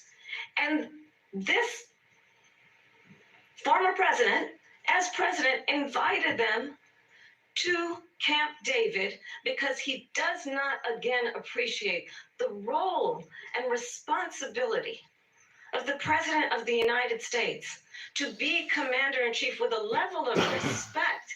And this gets back to the point of how he has consistently disparaged and demeaned members of our military, fallen soldiers, and the work that we must do to uphold the strength and the respect of the United States of America around the world. Vice President Harris, thank you. President Trump, your response to her saying that you began the negotiations with the Taliban. So if you take a look at that period of time, the Taliban was killing our soldiers, a lot of them, with snipers.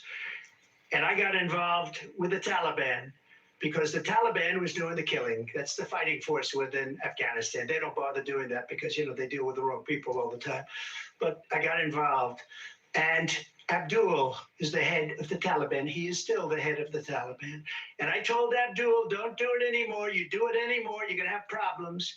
And he said, why do you send me a picture of my house? I said, you're going to have to figure that out, Abdul. And for 18 months, we had nobody killed.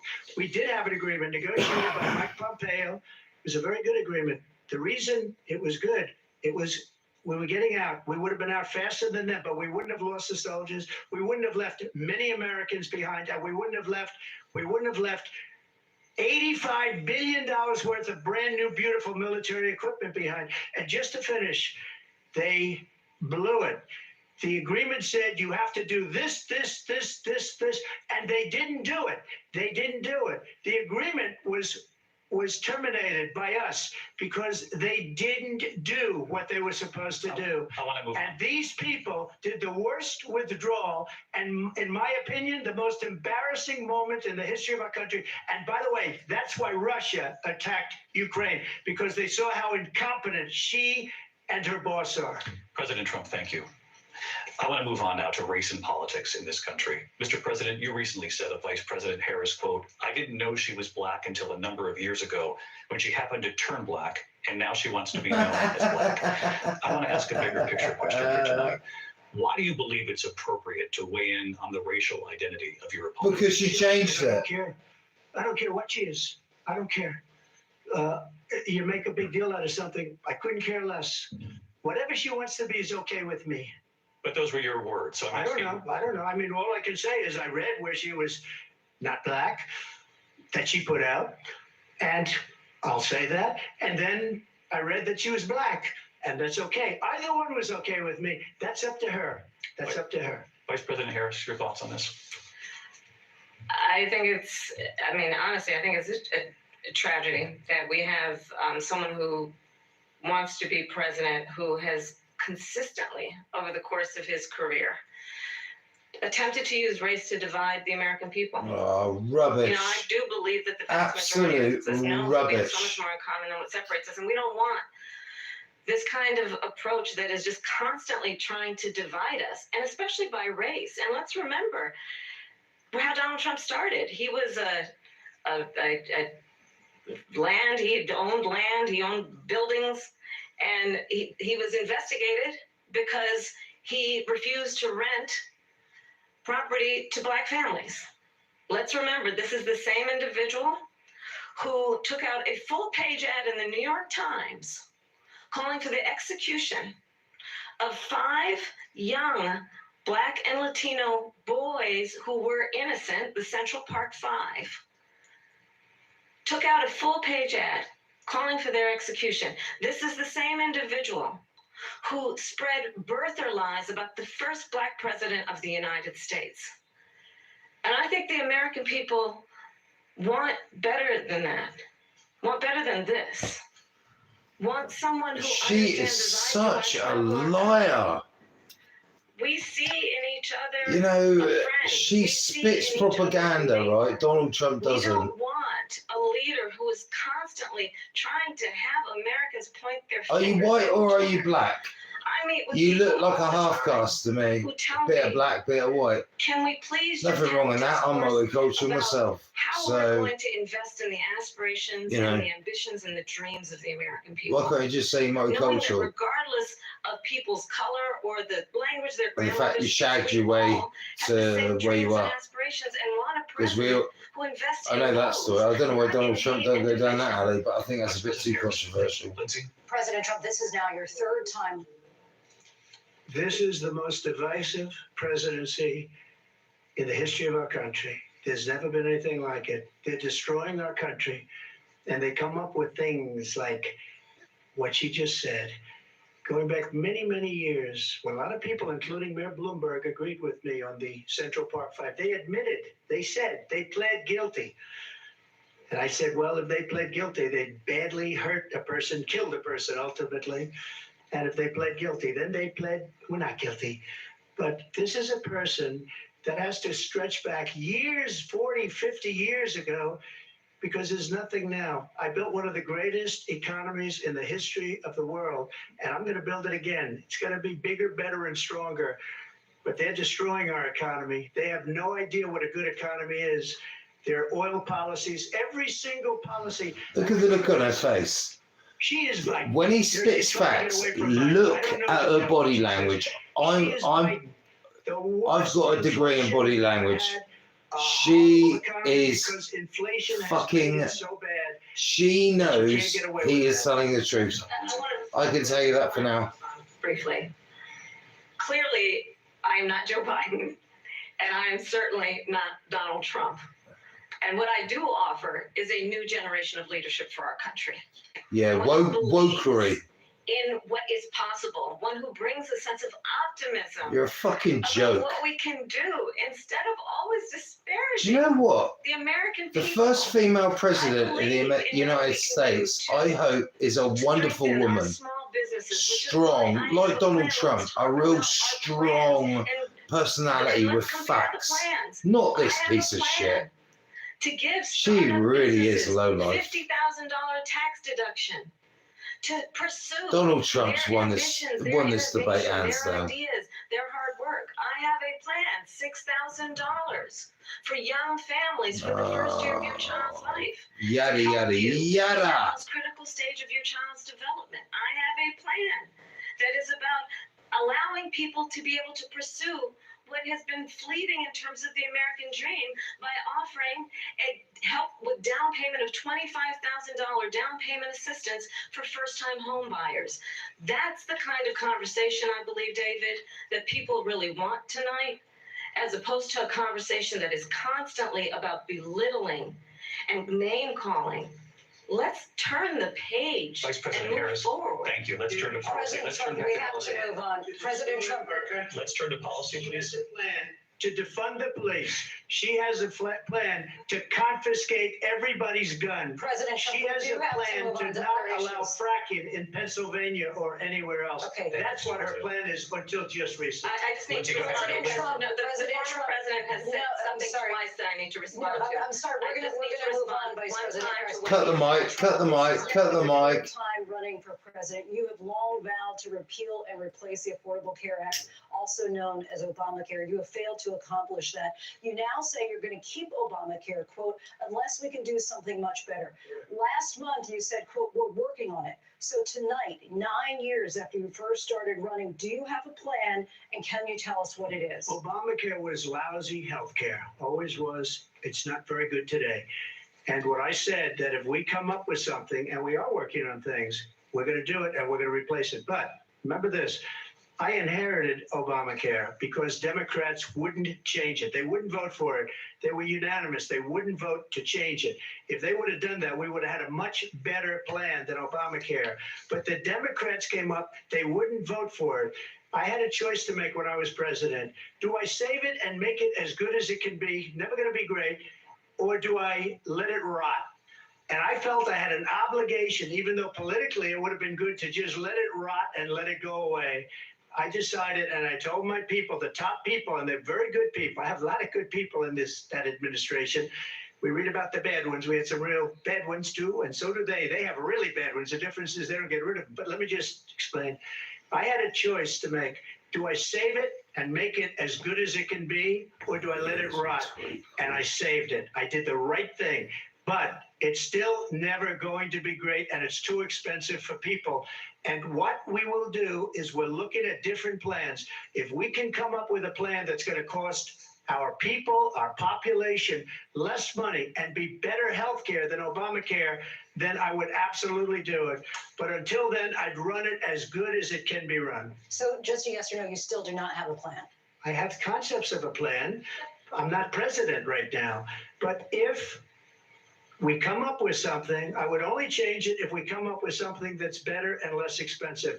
And there are concepts and options we have to do that. And you'll be hearing about it in the not too distant future. Vice President Harris, in 2017, you supported Bernie Sanders' proposal to do away with private insurance and create a government-run healthcare system. 2 years later, you proposed a plan that included a private insurance option. What is your plan today? Well, first of all, I absolutely support, and over the last 4 years as vice president, private healthcare options. But what we need to do is maintain and grow the Affordable Care Act. But I'll get to that, Lindsay. I just need to respond to a previous point that the former president has made. I've made very clear my position on fracking. And then this business about taking everyone's guns away. Tim Walz and I are both gun owners. We're not taking anybody's guns away. So stop with the continuous lying about this stuff. As it relates to the Affordable Care Act, understand, just look at the history to know where people stand. When Donald Trump was president, 60 times he tried to get rid of the Affordable Care Act. 60 times. I was a senator at the time when I will never forget the early morning hours when it was up for a vote in the United States Senate. And the late, great John McCain who you have disparaged as being, you don't like him, you said at the time, because he got caught. He was an American hero. The late, great John McCain, I will never forget that night, walked onto the Senate floor and said, no, you don't. No, you don't. No, you don't get rid of the Affordable Care Act. You have no plan. And what the Affordable Care Act has done is eliminate the ability of insurance companies to deny people with pre-existing conditions. I don't have to tell people watching tonight, you remember what that was like? Remember when an insurance company could deny if a child had asthma, if someone was a breast cancer survivor, if a grandparent had diabetes? And thankfully, as I've been vice president and we over the last 4 years have strengthened the Affordable Care Act, we have allowed for the first time Medicare to negotiate drug prices on behalf of you, the American people. Donald Trump said he was going to allow Medicare to negotiate drug prices. He never did. We did. And now we have capped the cost of insulin at $35 a month. Since I've been vice president, we have capped the cost of prescription medication for seniors at $2,000 a year. And when I am president, we will do that for all people, understanding that the value I bring to this is that access to health care should be a right and not just a privilege of those who can afford it. And the plan has to be to strengthen the Affordable Care Act, not get rid of it, pass it pro up in terms of where Donald Trump stands on that. I want to move to an issue that's important for a You lot made a of mistake. And number one, John McCain fought Obamacare for 10 years. But it wasn't only him. It were all of the Democrats that kept it going. And you know what? We can do much better than Obamacare, much less money. But she won't improve private insurance for people, private medical insurance. That's another thing she doesn't want to give. People are paying privately for insurance that have worked hard and made money, and they want to have private. She wants everybody to be on government insurance where you wait 6 months for an operation that you need immediately. President Trump, thank you. We have another issue that we'd like to get to. That's bit like in the UK, in particular younger voters, and that's climate change. President Trump, with regard to the environment, you say that we have to have clean air and clean water. Vice President Harris, you call climate change an existential threat. The question to you both tonight is, what would you do to fight climate change? And Vice President Harris, we'll start with you. 1 minute for you each. Well, the former president had said that climate change is a hoax. And what we know is that it is very real. Well, it is. Ask anyone who lives in a state who has experienced these extreme weather. Were you around 100 to 300, 400, 500 years ago? You ask anybody who The younger Dryas? the victim of what that means in terms of losing their home, having nowhere to go.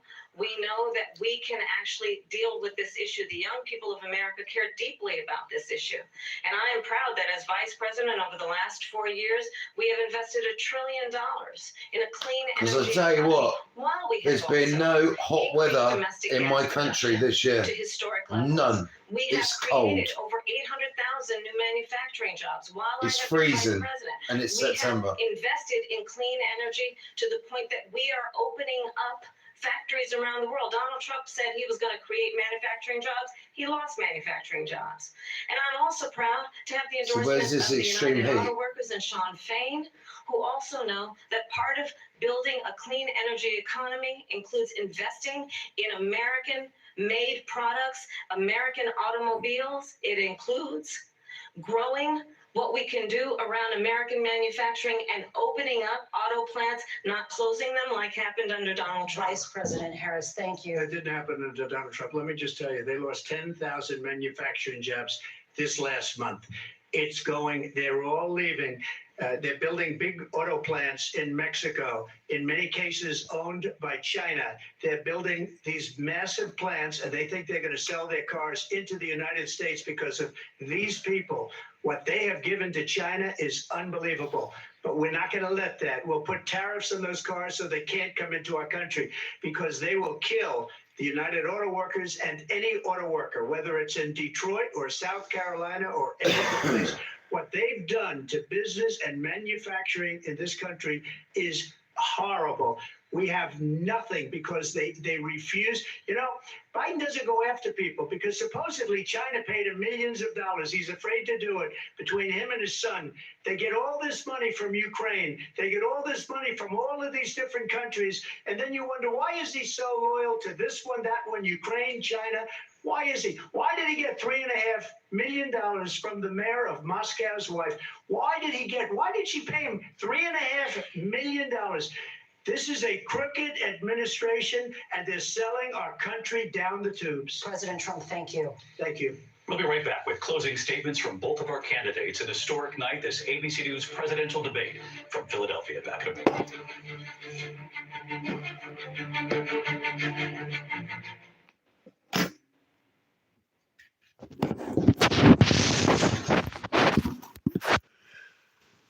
Oh, nobody's watching. What a surprise. It's very late.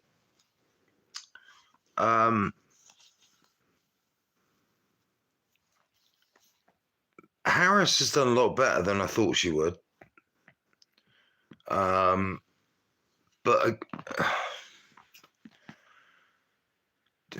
Donald Trump has had an answer for absolutely everything, where Harris hasn't. Harris has avoided certain questions by talking about something completely different.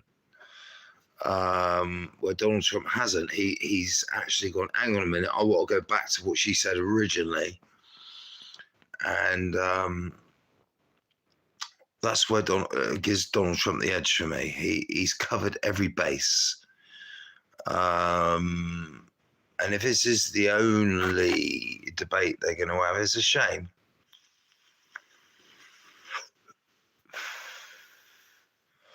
It's a shame, but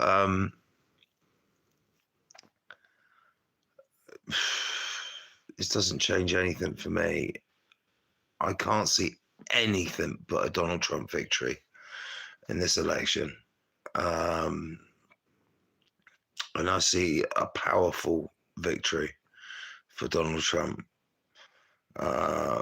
Maybe not quite the Hillary Clinton style victory, but I see a big victory for Trump. Pardon me. Yeah, I see a big victory looming.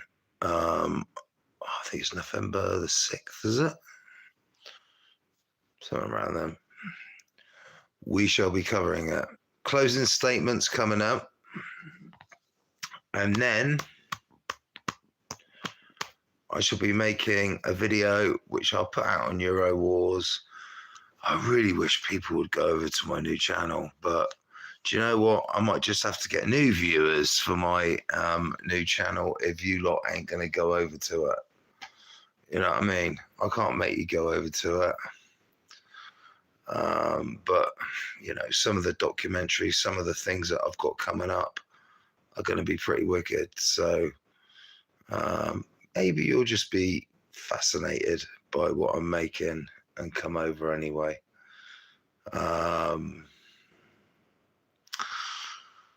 Yeah, it's troubling times. I saw something on Tommy Robinson earlier. Something about the end of October, some sort of March. If that's the case, then I will be there. 100%. I'll go. I'll just be one of the crowd, and I'll just be filming. I'll just get. What I shall do is I'll just be there. I'll film, and that'll be it. And I'll ask a few questions to people, and I'll give my opinions afterwards. I will look into that more over the next couple of days. I have been feeling rotten. You might say, eyes not looking good. And yes, I do need a shave. I got Manscaped. You can always, Manscaped, you're always willing to want to get going on my new channel. If you want to sponsor my channel.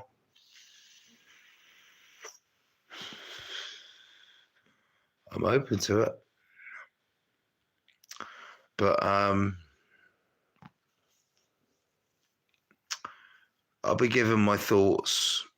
What I'm gonna do is listen to what they say afterwards. Oh, here we go. What they got to say. Analysis of tonight's key moments. Our team will break it down as we enter the final sprint to Election Day. We'll go back to the debate and closing statements. Live from the National Constitution Center in Philadelphia, Pennsylvania. Here again.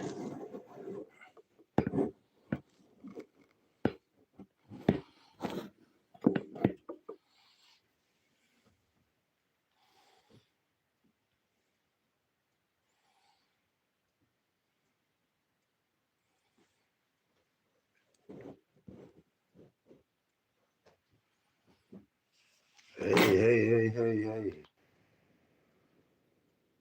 Oh, Christ almighty.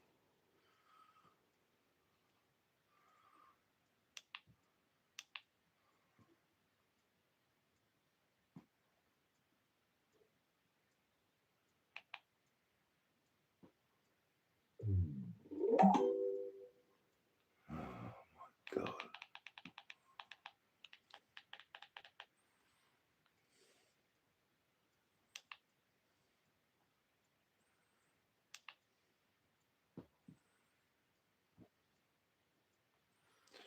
What is going on here?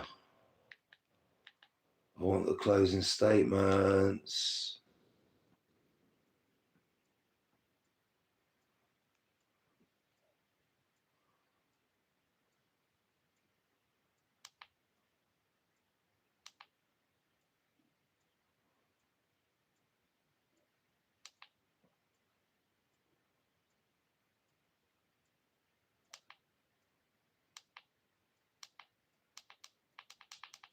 Oh my God, Trump.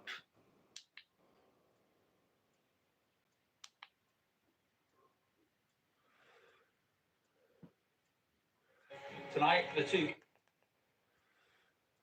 MSBC, here we go. Yeah, Mr. Print prints business cards, but we also print these and those and engrave that.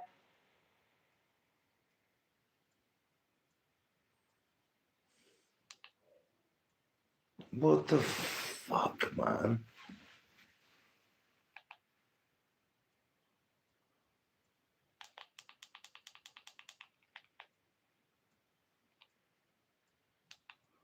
Oh, do you know what?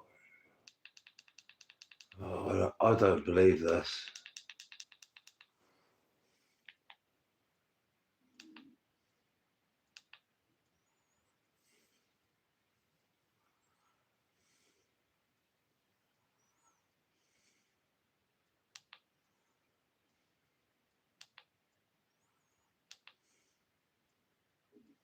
Tonight, the two candidates fighting to make it into the White House will go head to head for the first time.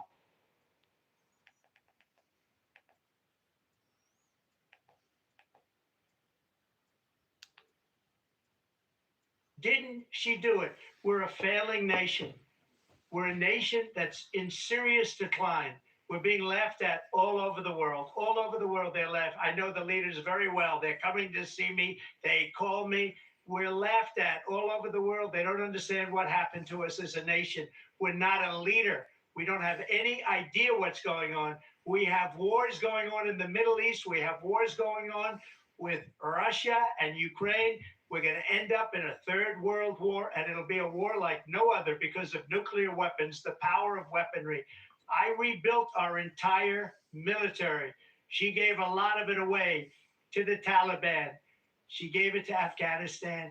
What these people have done to our country, and maybe toughest of all, is allowing millions of people to come into our country. Many of them are criminals, and they're destroying our country. The worst president, the worst vice president in the history of our country. President Trump, thank you. And that is our ABC News presidential debate from here in Philadelphia at the National Constitution Center.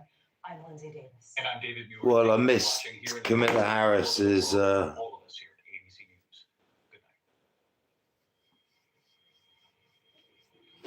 I wonder if Fox News have got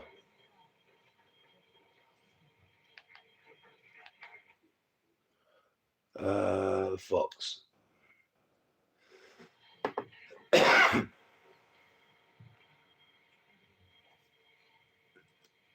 That's ABC. No, Fox.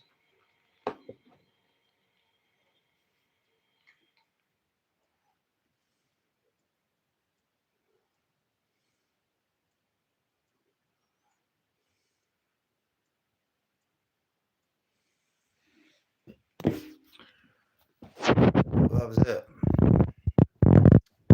Who do you think won? Closer than I thought it would be, I've got to say. But I think Donald Trump edged it for sure. Like I thought he would.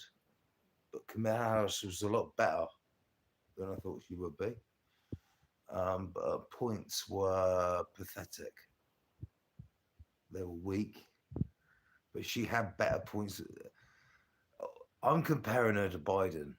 Do you know what I mean? And that's not hard to do, is it? I mean, you compare her to Biden. I mean, he was so bad. So it's not hard to be better than him, is it?